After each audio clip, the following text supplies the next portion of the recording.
call the meeting to order. Please note that Councilmember Jacob is absent. And now it's time for the salute to the flag.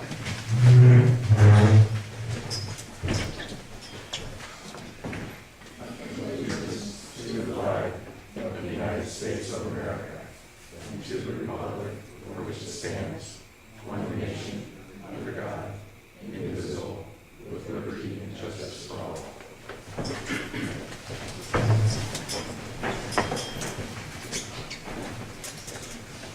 I'd like to ask everybody to silence or power down your electronic devices so that we're not interrupted. First item of business tonight is something delightful. We, as a city, have been hosting a small delegation from, most of the delegates are actually from our sister city in Ukraine. One is not, but it is from nearby. And they've been here for almost 2 weeks, or maybe even a little bit more than 2 weeks. And so we have a proclamation honoring them and their visit. Whereas Open World is a congressionally sponsored program that brings emerging leaders from post-Soviet states, including the Ukraine, to the United States to give them first-hand experience with the American system of participatory democracy and free enterprise. And whereas Open World emphasizes the rule of law and principles of accountability, transparency, and citizen involvement in government. And whereas Sebastopol recognizes that the Open World program promotes the global vision that is a core value of our own town. And whereas this month, Sebastopol World Friends is hosting a distinguished group of delegates that includes some of Ukraine's most dynamic, highly educated, emerging leaders who are eager to share their experiences with Americans for a mutually beneficial exchange of ideas. And whereas Sebastopol is honored to welcome the following Open World delegates to our city: Veronica Vesarab, Vladimir Krivenko, Rusian Kirilo,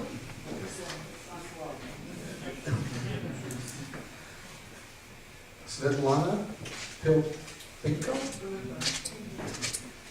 Vasil Cyril, and Ola Tykonova. I did my best.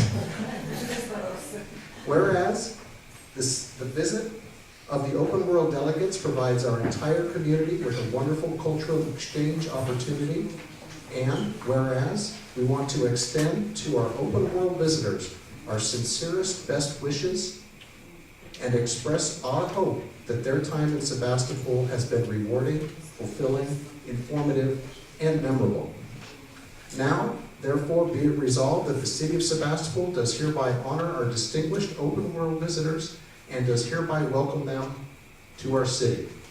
And I would like to add a line to this: welcome you back anytime.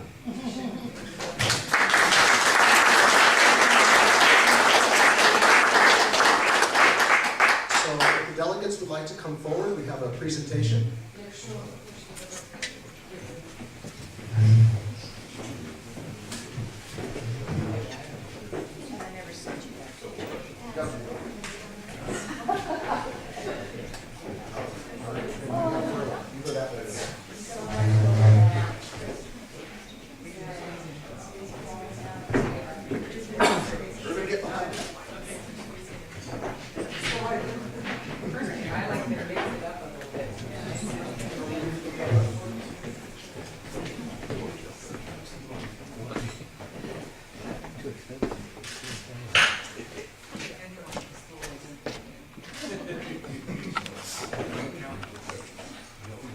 So this is a flag for you to take home with you.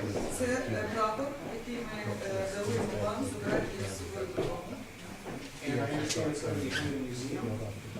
Наскільки я зрозумів, і у себе в музеї. Yes, exactly. In our Cossack Glory Museum. Very nice. Дуже добре. Ми, звичайно, хочемо подарувати вам гімн In України. return, we would like to present you with the Ukrainian anthem Також прапор України, and the державний. Ukrainian national flag. Get here. А також прапор козацької волі і перемоги. And the flag of Cossack freedom and victory. Many of you have seen this flag already during the past days. It says, freedom to Ukraine or death. All right.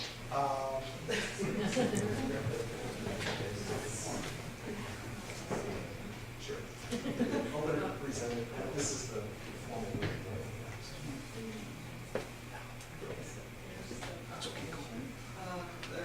Це саме та прокламація, яку зачитав пан мер перед тим, з нагоди того, що приїхала делегація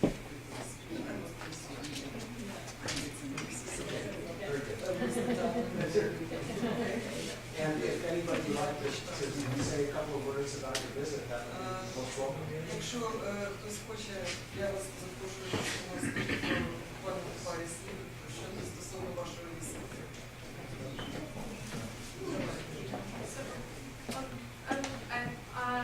I would like to thank, and on behalf of the whole delegation, for everybody who made it possible for us to have such a wonderful experience and to spend this 10 days in Sebastopol and Santa Rosa and to see all these wonderful organizations who opened their doors and showed us how things work in the United States. So we can take this experience back home and implement it in our countries and make our countries better in the long term. Also, saying thank you to everybody who arranged actually this program, who worked hard on finding where we should go and what should we do and planning the drives back and forth. So thanks for all.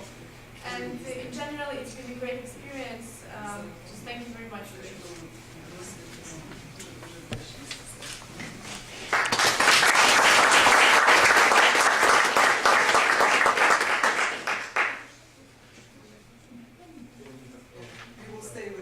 English part. So I understand there's two museums or two places to hang flags? Наскільки я зрозумів, є два місця, де можна зберігати прапори. Два музеї, так? Yes. Thank you very much. Є Чигиринський національний і є Чигиринський козацький. A Chigirin National Museum and the Chigirin Cossack Museum. Two different museums and the flags will be kept there. Very nice. Thank you very much. Thank you.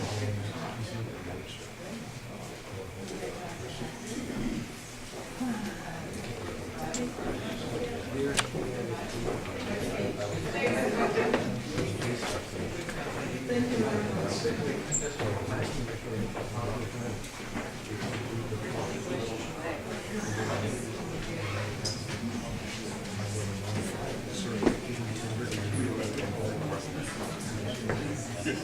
Sounds good.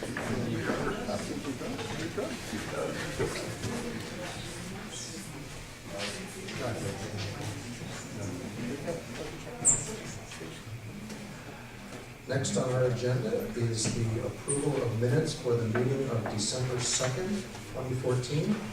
Are there any edits or revisions? Is there a motion to approve? So moved. Is there a second? All in favor? No opposed? Motion carries.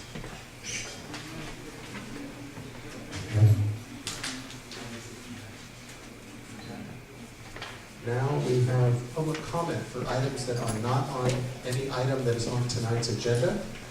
If you could please come up to the podium and form a line if there's more than one person. There's 3 minutes allocated per speaker.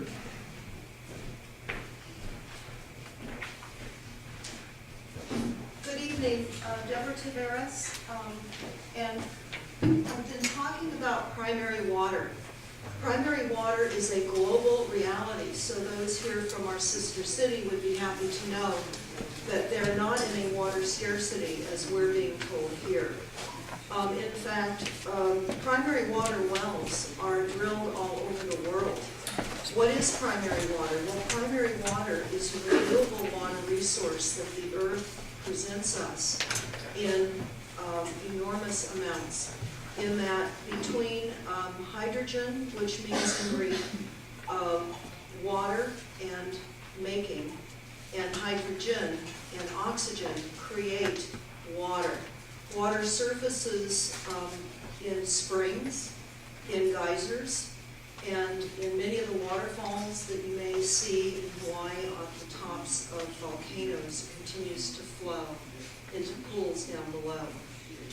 Primary water is what we know as oases in the desert. In fact, in Jericho, where it only rains once every 3 to 4 years, they have primary water, which allows them to have plentiful yields of dates, and it's a very green location. There are many areas throughout the world that are only there because of primary water, such as Israel. Israel would not be able to have the population that it has if they had not accessed primary water. Primary water is where the water comes from. All surface water on the planet comes from within the earth and comes up. We are taught that our water is really the secondary water source from rain and snowmelt. All water comes from primary water and evaporation. All the surface water on the planet comes from primary water. Sadly, we have not been told the true water facts. We do not have a water scarcity. As a matter of fact, we have more water than the entire planet could possibly ever use. In fact, the primary water experts are saying that if we drilled, which we don't have to drill deep, because certainly once oxygen and hydrogen turn into water, it must exit, and it will exit, just as the Napa earthquake showed us that after the quake, dry creeks and streams started to flow. That was an example of primary water. To fill the depleted groundwater basins, all we have to do is allow the primary water to replenish and recharge those basins. It's inexcusable that we're being pushed into the privatization of water, the charging of water, and the fear of scarcity. Thank you. I have flyers in the back for anyone that is interested that explains it with this chart on the back. Thank you. Seeing no one else rise, public comment is closed. Statements of conflict of interest by the mayor or city council members. Are there any conflicts of interest? Thank you. There are none. Item number 1 is an item on our consent calendar. For the record, that is the approval of resolution approving the comprehensive memorandum of understanding for the unrepresented employee group. Is there a request to remove this from consent? Seeing none, is there a motion to approve the consent calendar? I'll move approval. Second? All in favor? Aye. No opposed? Motion carries.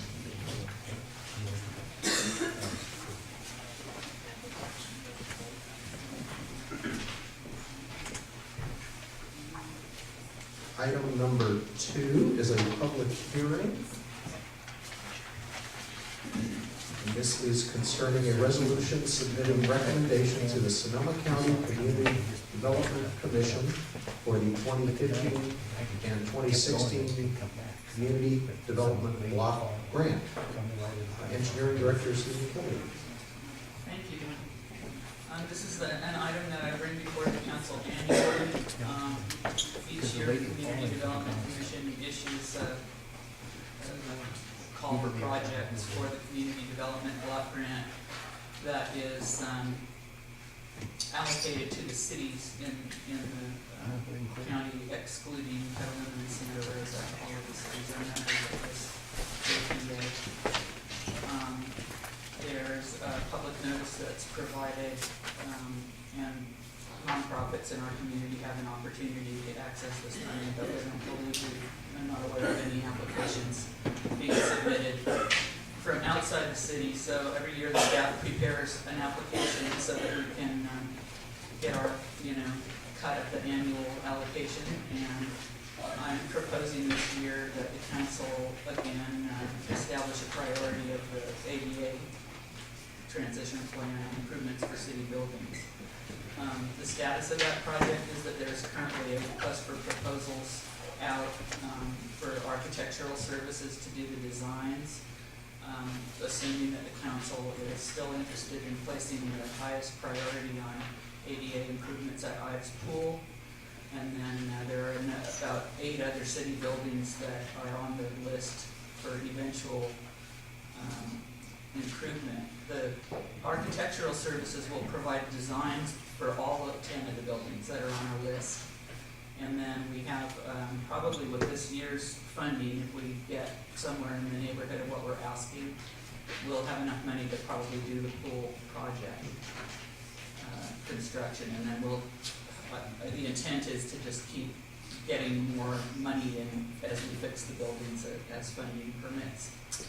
So your job here is to conduct a public hearing on this matter and then approve a resolution establishing your priorities for fiscal year 15-16 block grant funding. That concludes my staff report.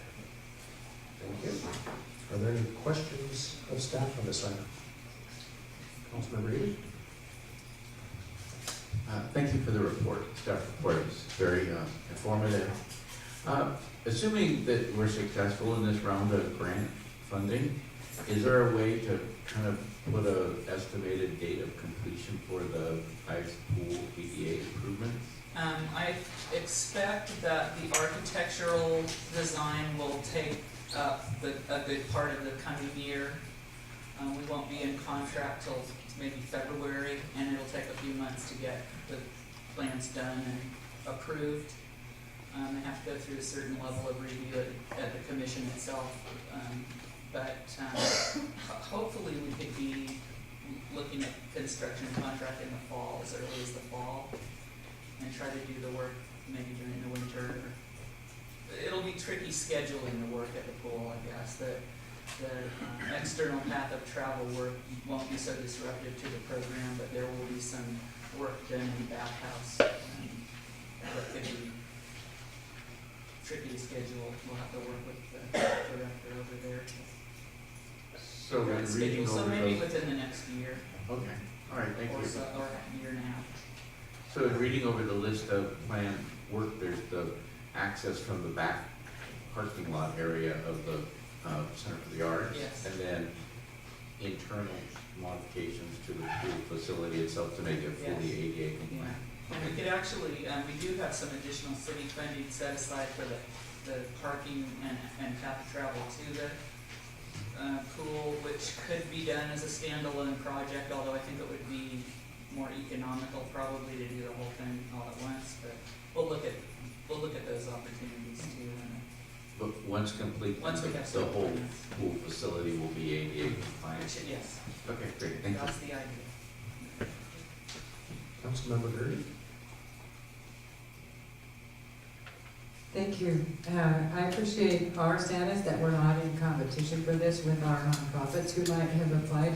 And I'm just curious to get a little more information about how they were notified and why we think they're not applying, or if they did apply, we could have more money?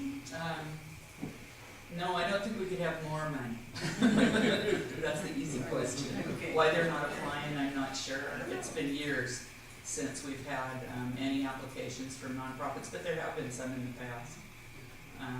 It's a difficult funding source to manage in that it's federal money and there's a lot of strings attached. And I think we've had a couple of disappointments in the past with local nonprofit groups who did apply and then weren't able to pull the project together for various reasons. So that has been a problem. Yeah, that makes sense, and I think we all like being the top priority, top in line. Thanks.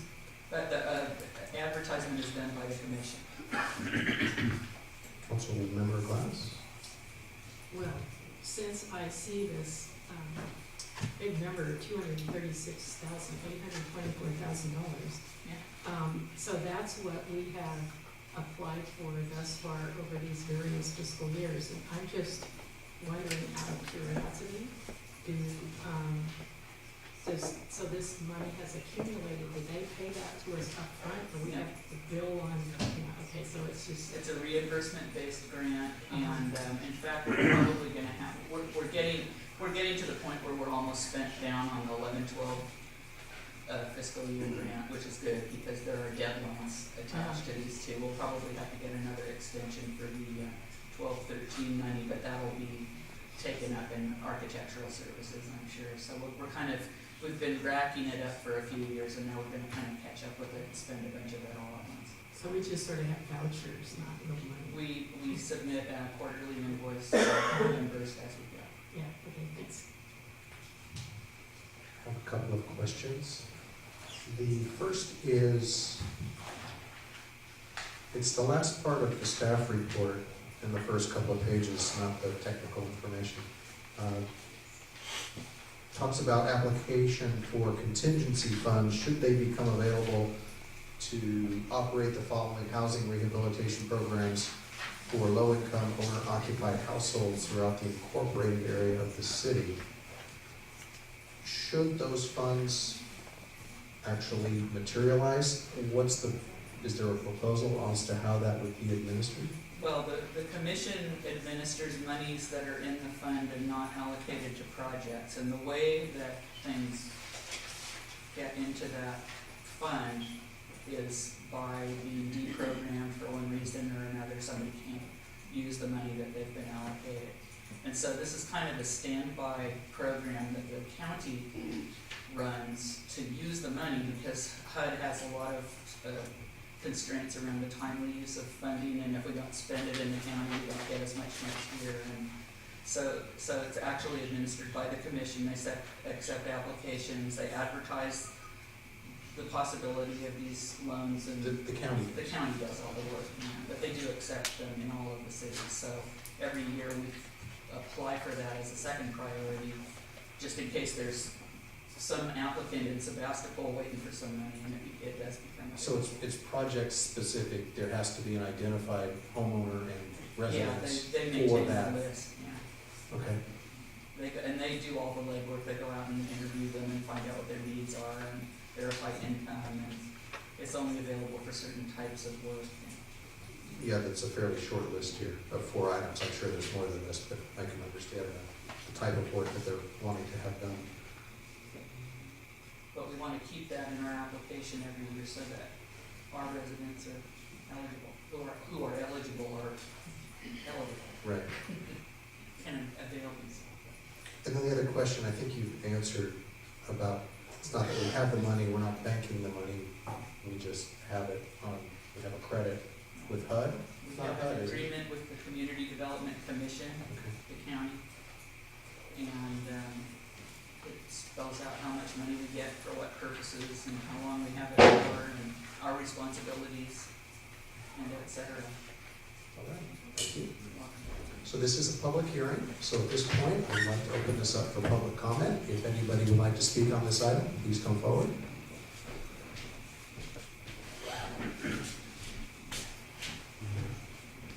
Thank you so much for your report. I just had a couple of questions, and I'm hoping that you can consult with the attorney and answer my questions. How is this grant money collateralized? I know that there are terms and strings, and you were saying that is part of the problem with being able to access it, and with all of the constraints. And then it's reimbursement based. So in other words, you're spending the money and then you're requesting reimbursement.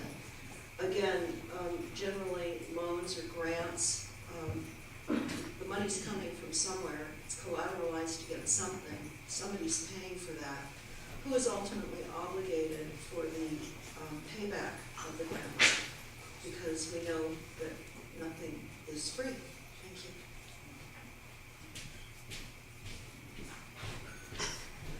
Are there any other members of the public who wish to speak on this item? Seeing none, public comment is closed. So questions from the public, if staff could weigh in on this. I've noted a couple, well, it's basically one. Who is obligated by the grant? How is it collateralized? Do you have any idea? I don't think I can answer that question. The money comes from federal government, housing and urban development, presumably from tax sources that we all pay. And it's allocated out to cities and counties across the nation for these types of programs. Okay, thank you. So, anybody have any discussion on this item? No discussion? I will entertain a motion.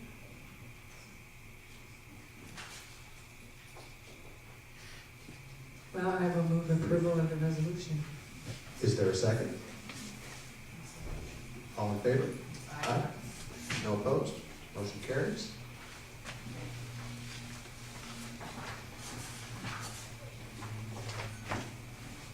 Next, we have a public hearing on, this is the first reading and introduction of ordinance on proposed zoning ordinance amendments to prohibit drive-through uses and on an initial study negative declaration under the California Environmental Quality Act. The project consists of amendments to the City of Sebastopol zoning ordinance to prohibit new drive-through uses and to regulate modification of existing drive-through uses. The Planning Commission developed the amendments, which with the negative declarations were the subject of a public hearing and is recommending their adoption to the City Council tonight. So staff report, Planning Director Webster. Good evening. So back in the end of 2012, the City Council initiated an amendment to the zoning ordinance intended to limit or prohibit drive-through uses. For many years, the city had already had a prohibition on fast food drive-through uses. This was enacted a number of years back out of concern about that category of use. And at the time, I don't think people imagined that other types of businesses might want to have drive-throughs in the future. So that has been an issue in recent years, and the council initiated this amendment. As the mayor indicated, in 2013, the Planning Commission had several discussions of this issue, including how to treat existing drive-through uses. And the proposal is that those are basically grandparented, that they may remain, but their drive-through components cannot be intensified or expanded, so they can maintain them, repair them, but not expand or intensify those uses. And otherwise, all other types of drive-through uses would be prohibited under this ordinance. So it's a very simple zoning ordinance change, simply stating these are all prohibited. And then amending a definition to make it clear that we're not just talking about fast food drive-through uses. As we did conduct an initial study, negative declaration under the California Environmental Quality Act, which found no environmental impacts from not allowing something to happen. And so we are recommending adoption of the resolution that also introduces the proposed ordinance change. Any questions of staff? Councilmember Lee? I think I know the answer to this, but I just want to make sure. In the ordinance, it says, with the exception of uses existing as of December 18, 2012. So say a bank gets, say like we have the drive-through for the bank on the corner next to Jasper Barrels. If that bank were to be acquired and sold to another bank, would that drive-through be allowed to remain in operation? Yes. Do a change of ownership because it's a same use? Correct. Okay. Hypothetical situation, CVS buys that facility and has a little tube that goes under Petaluma Avenue that shuttles drugs.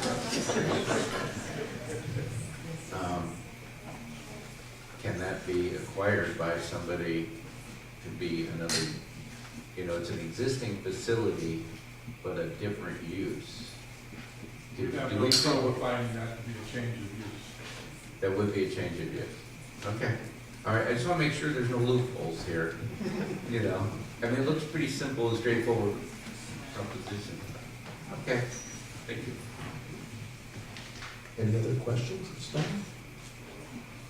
Are there any members of the public who wish to speak on this item?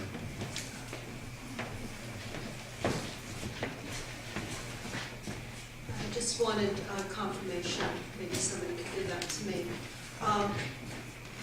What is the main purpose for not allowing the drive-throughs? Is it to reduce idling, car idling, and reduce greenhouse gas emissions, or is that not the main issue?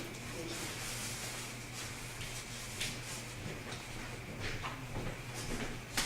you. My name is Jack Fisher, and I live on Cleveland Avenue.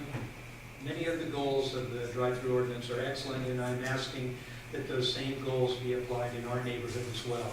Everyone has these needs and appreciates quality of life, safety and health, reduced pollution, pedestrian orientation, and aesthetics. But our lives are being now hopelessly dominated by one of, if not the most car-centric business in town. Rotten Robbie continues to spew pollution while violating its use permit and city laws. Last night again, the station closed its back bay 30 minutes late at 9:30. Unnecessary lights were left glaring as usual for several hours past that. A very noisy illegal fuel delivery at midnight finished the day. As the drive-through ordinance was recently discussed at the Planning Commission meetings, we found that the subject of Rotten Robbie was on the minds of most of the commissioners, but they didn't feel the ordinance was the most appropriate way to address the problem. We acknowledge that, but we also heard the chair of the commission express his desire that the report of the council included wording regarding their concerns. I was hoping that the 32-page report would have included a more forceful mention of that concern, in addition to the minutes shown on the last 2 pages. Our attempt to have the Rotten Robbie exemption removed from the ordinance at the October 14th meeting was followed by a very disturbing development. Just 10 days later, without notice or public review, they were intensifying their impacts yet again. The removal of a very large tree and the mitigation that it provided has now been lost. That tree was part of the landscape plan that was a condition of their use permit. A huge gaping hole now allows even more impacts to residents. Previous pollutions are now accompanied by the glare of unshielded or reflected light, and the eyesore of their truck stop-like facility is destroying any hope for a small town feel. The relocation of the car wash entry drive, the noisy point-of-sale post, and the idling stack of waiting patrons are now 5 feet closer to the residential property line. Soon, we will begin 2015. Mayor Slater, you will be the 4th mayor that we have asked to make this an agenda item. We continue to seek the support of the council and other city leaders in our attempt to get a thorough and public review of this horrible and unfair situation. Thank you.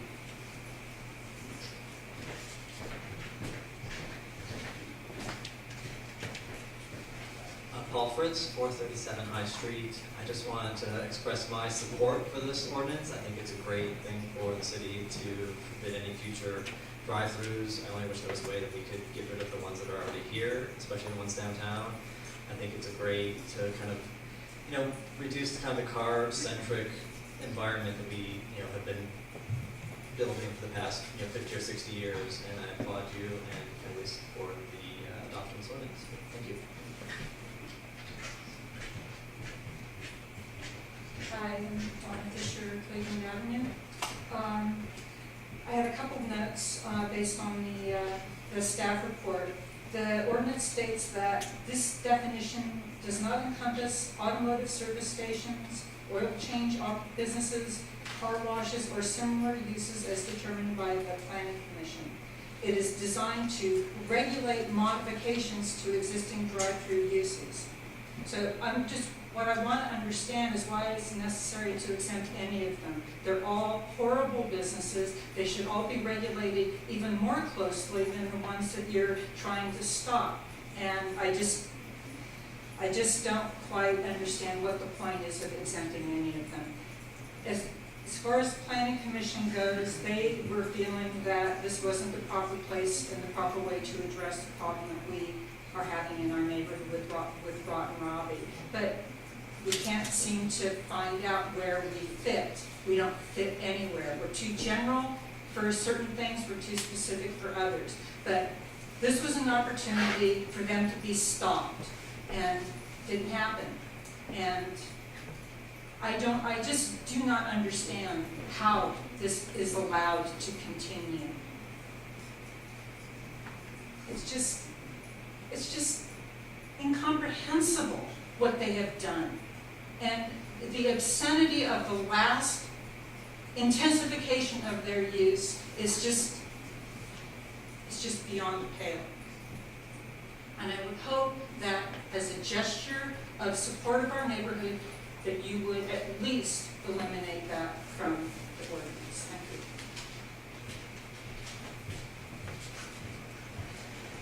See no other members of the public, close public comment, and bring it to the council for discussion. Well, first, let me go through and try to answer some of these questions raised by the public. The question about what are the purposes, that's spelled out multiple times in the staff report and the documentation that goes with it. The council, there are a number of reasons why it's felt, both at the planning commission level and I believe at the council level, why this is an outmoded use, especially in an urban downtown. We have limited amount of real estate, and putting it to use for drive-throughs is, I believe, counter to good urban planning, good modern urban planning. Another concern is greenhouse gas emissions. Idling cars emit more than cars that are turned off. That's a fact. So those are, for me at least, the two main reasons why this is a necessary ordinance. And I think the general comments about Rotten Robbie and the so-called exempted uses,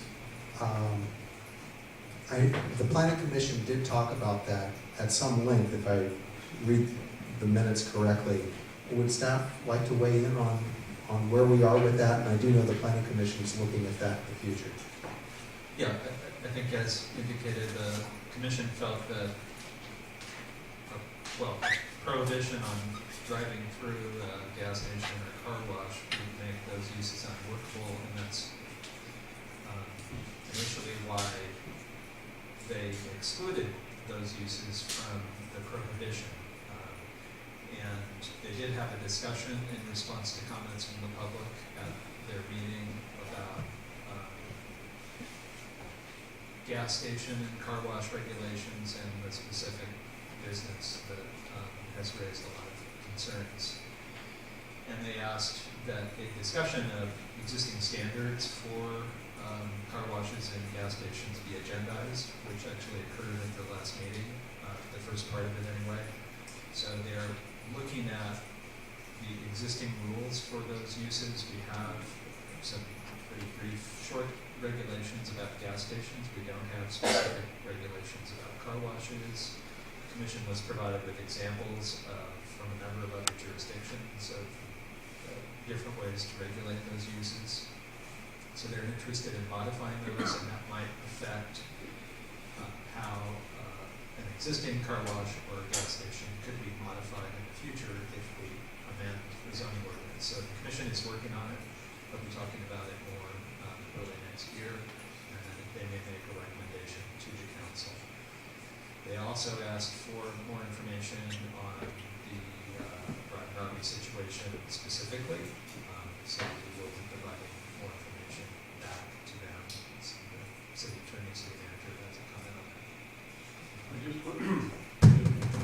I just would comment that I met met actually with a group of Rotten Robbie neighbors just this afternoon on some of the topics raised by Mr. and Mrs. Fisher. So in another arena, so to speak, some of those are going to be addressed. As the council knows, that situation is quite complicated and involves, and has involved a larger group of residents, not all of whom are represented here this evening.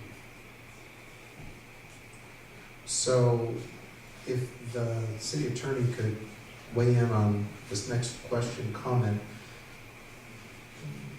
where we are with this ordinance is existing uses of drive-throughs are allowed to continue. It's called legal non-conforming, which means that they were in use prior to the law being adopted.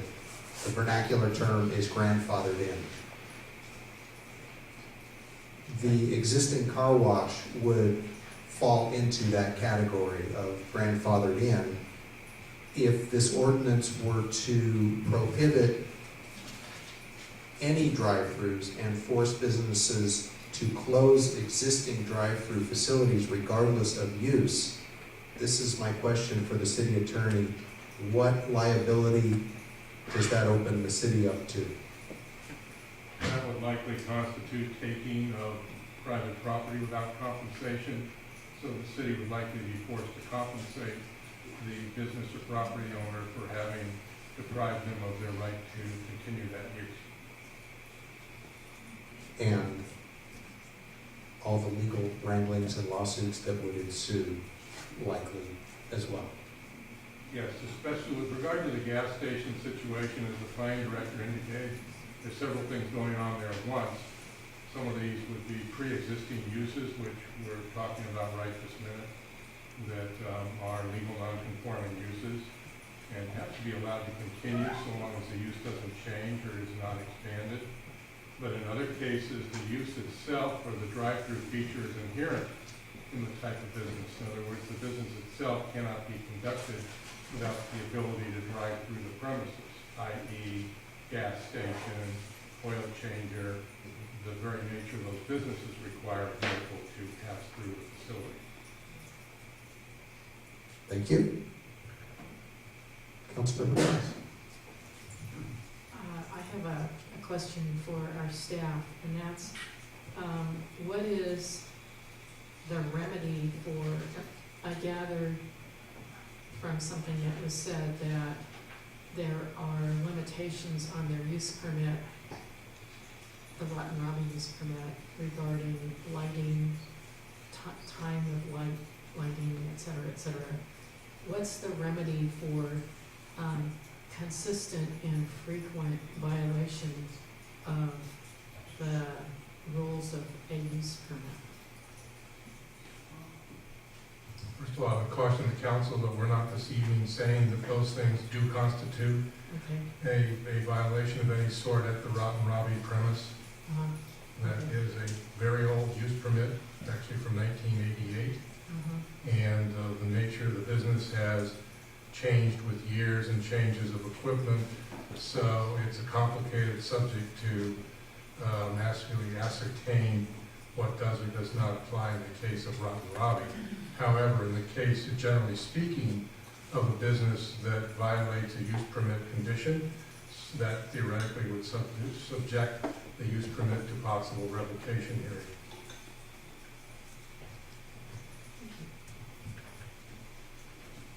Well, and that's where my question was going, actually. It precedes Councilmember Glass's question. It was about our concern for enforcement of our conditions on the use permit, and I'm not sure exactly what our effort is there. So it's an enforcement of conditions on a use permit and also the noise ordinance. And you're welcome to comment, and I would like the Planning Commission also to include those issues in their discussion. Again, I would caution the council, this situation with Rotten Robbie's been ongoing for a couple of years. It's a very complicated situation. I will say that initially city staff found that the business was potentially in violation of its use permit, specifically for being in violation of noise regulations, the city's ongoing noise ordinance, existing noise ordinance, as well as conditions of their original use permit. Robinson Oil met with a large group of residents, facilitated meeting at City Hall, which I facilitated, which was essentially a mediation meeting. In the course of that meeting, Robbie retained a sound expert who reported at that meeting and suggested potential remedies. Majority of the residents present directed their attention towards the request of Robbie for have a door installed at the rear of the car wash to help cut down and mitigate the noise. Robinson Oil, upon hearing that, as a result of that meeting, did agree to construct a door at the car wash, did construct the door. Following that, the city conducted its own decibel sound readings at the facility and determined that it was in compliance with the city's noise ordinance. In addition, Robinson Oil's retained sound expert prepared a report on the subject, which likewise concluded that they were in compliance. They found that the work that they had done at the facility rendered it unusable for many of the vehicles that frequent the car wash, and they somewhat expanded the entranceway into the door area, which work only required a building permit. So they received the building permit and did do that work. As a result of that, it's my conclusion that some of the visual mitigation has been lost, that there's greater impacts to the residents from lighting at the facility, as Mr. and Mrs. Fisher alluded to, from the loss of a large tree and possible other lighting issues, which I am going to be addressing with Robinson Oil after my meeting with residents this afternoon. Thank you. Anybody else? Councilmember Eater? Isn't there an existing regulation that if a drive-through window goes dormant for a certain period of time, like we had at, I guess it was Kentucky Fried Chicken, and then it was something else, and then it was Pasta Bella. So if a drive-through is currently in existence and that business ceases to operate, or operate the drive-through at least, do we have in place a mechanism that says after so many days this drive-through is no longer grandfathered? Yeah, the general rule for most uses is a year, so if they're out of operation for a year, then that use, if it requires a use permit, then a new use permit is required. And so, yeah, at the site you mentioned had originally been a fast food use, later a bona fide restaurant with takeout, not really fast food drive-through service. And so we have told various operators there that that is the limitation, that it's not to be used as a fast food drive-through feature, that has been lost. So I put before the council, do we want to consider removing that 1 year window and just saying basically the ones that are here, once they stop being used, that's it, they're done? Other than allowing a year to go by to find a new use for a drive-through, you know, or a new tenant.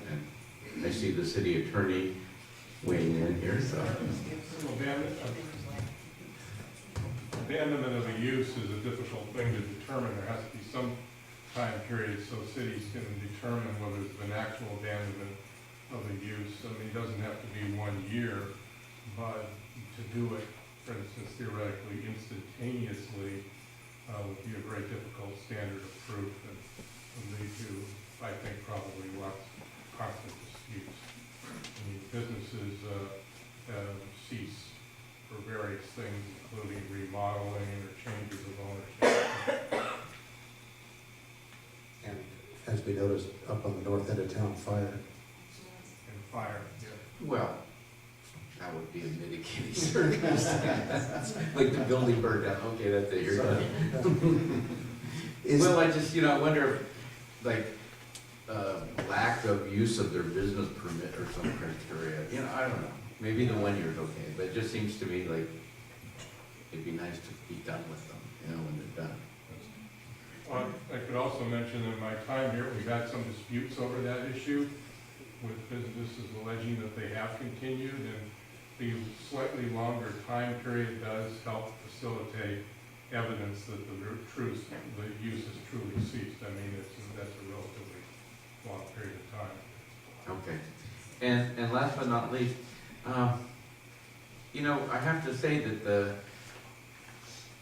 service stations, oil change businesses, and car washes made a lot of sense to me when we first kind of started thinking about this. But I don't really think of a service station as a drive-through business. It's not like we go in and get served, and, I mean, the old days, that was the case. Ain't that way now. But anyway, and I put this before the council, is like, if we extended this to encompass gas stations and car washes, for instance, we'd essentially be placing a prohibition on new gas station and car wash uses in Sebastopol. And I'm just wondering if that's somewhere we want to venture into with this. And I would put that out to the city attorney as well. I would caution against trying to do that, obviously, because of the situation you're providing people the right to actually conduct that business. Especially in the case of gas stations, I've heard it frequently addressed to me and even by council members that we need some other gas station opportunities in town, perhaps not, obviously, not adjacent to residential areas or in other inappropriate areas, but we've got a number of gas stations closed, and we really only have a couple of gas stations presently in operation in town. So I think there would be some legal issues raised, however, by essentially a blanket prohibition of a certain type of business as opposed to the way it's conducted. Okay. Thank you.